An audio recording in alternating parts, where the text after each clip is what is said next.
Assalamualaikum warahmatullahi wabarakatuh. Shalom, Om Swastiastu, Namo Buddhaya. Perkenalkan, kami dari kelompok New Normal akan mempresentasikan makalah kami yang berjudul Perlindungan Hukum atas Suatu Karya Terhadap Plagiarisme.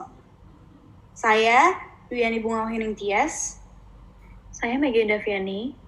Dan saya Stasia Gabriel. Jadi di sini saya akan menjelaskan tentang definisi dan masa berlaku hak cipta dan hak paten.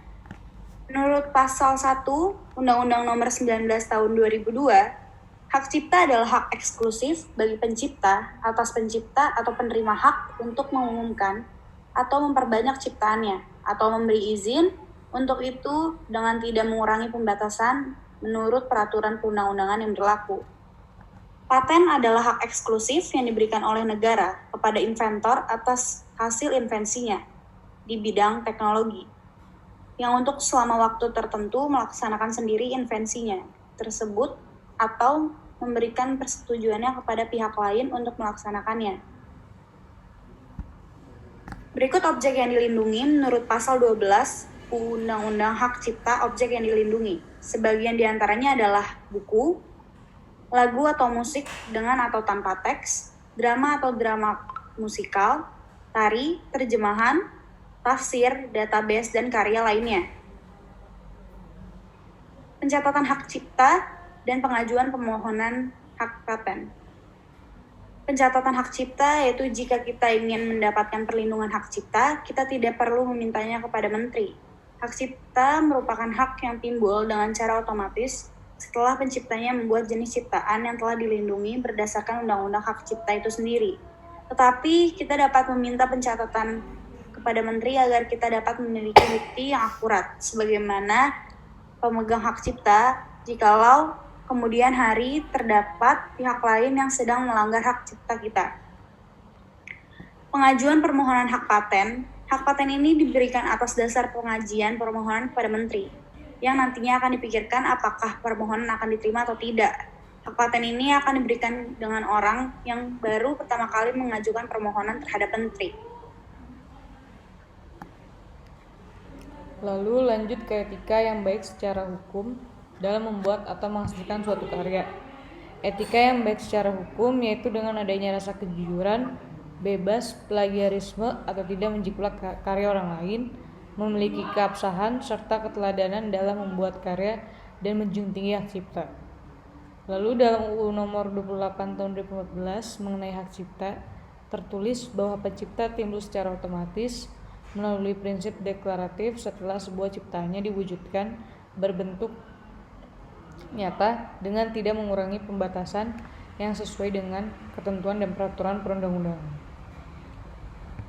Lalu lanjut ke hukum mengatur suatu hak cipta akan suatu karya. Perlindungan hak cipta atas karya tradisional suatu daerah akan dipegang oleh negara sebagaimana diatur dalam pasal 10 ayat 2 Undang-Undang Nomor 28 Tahun 2014 tentang hak cipta, yaitu negara memegang hak cipta atas folklor dan hasil kebudayaan rakyat yang menjadi milik bersama seperti cerita, hikayat, dongeng, legenda, babat, lagu, kerajinan tangan, koreografi, tarian, kaligrafi, dan karya seni lainnya. Lalu perlindungan yang diberikan oleh hukum kepada penghasil suatu karya baik yang sudah memiliki hak cipta maupun yang belum memiliki.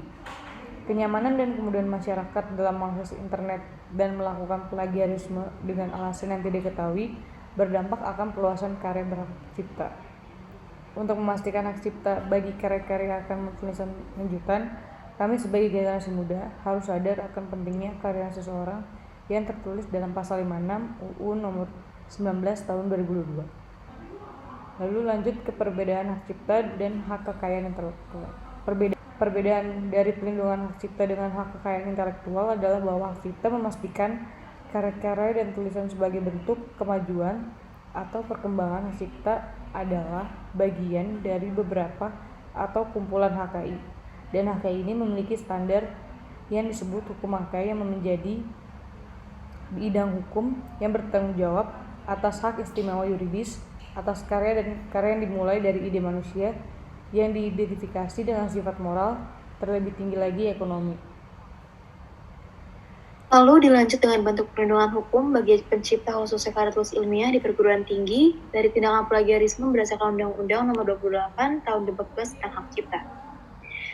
Salah satu tugas pendidikan perguruan tinggi adalah komitmen atau kewajiban untuk membuat makalah bersamaan dengan tugas mereka dalam prosedur pembelajaran. Mahasiswa tidak pernah lepas dari usaha membuat makalah atau tugas akhir. Mahasiswa kerap sering menyalin makalah orang lain melalui media buku atau melalui media web. Kami, sebagai generasi muda, harus mampu menjadi suatu kelompok yang intelektual dan teladan. Misalnya, menjalankan dengan tulus atau cakap, sebagaimana dalam penulisan makalah ataupun karya ilmiah, siswa harus memiliki sikap yang adil dan jujur dalam membuat karyanya sendiri dan tidak memplagiarisme. Lalu, penegakan hukum terhadap hak cipta tergantung pada Undang-Undang Nomor 28 Tahun 2014. Prosedur pelaksanaan Undang-Undang Hak Cipta diselesaikan melalui yang pertama, penyelesaian sengketa sipil, dan yang kedua, penyelesaian klaim pelanggaran pidana.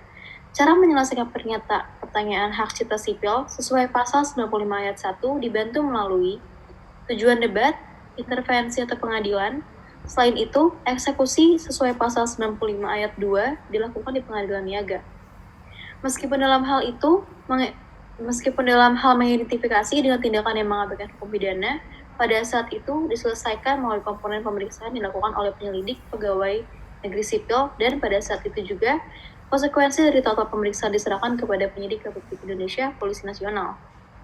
Lalu, prosedur pidana berlanjut ke jaksa penuntut umum dan pengadilan sesuai dengan hukum acara yang diarahkan dalam Undang-Undang Nomor 8 Tahun 1981 tentang prosedur pidana. Lalu, sampai pada kesimpulan makalah kami, berdasarkan pembahasan di atas, hak cipta adalah suatu hak yang harus dilindungi. Apabila tidak dilindungi, akan merugikan orang lain yang sudah bersusah payah mencari inspirasi, berimajinasi, dan berpikir untuk menciptakan sesuatu. Perlindungan hak cipta sudah seharusnya dilakukan. Berbagai upaya dan strategi pemberantasan pembajakan hak cipta sudah banyak dilakukan. Di antaranya dengan melakukan berbagai revisi atas undang-undang hak cipta yang ada. Dan wajib sebagai generasi muda harus mampu menjadi suatu kelompok yang intelektual dan teladan. Misalnya, menjalankan dengan tulus dan cakap, sebagaimana dalam penulisan makalah ataupun karya ilmiah. Siswa dan mahasiswa harus memiliki sikap yang adil dan jujur dalam membuat karyanya sendiri dan tidak memplagiarisme. Sekian presentasi dari kelompok kami. Maaf bila ada salah-salah kata. Wassalamualaikum warahmatullahi wabarakatuh.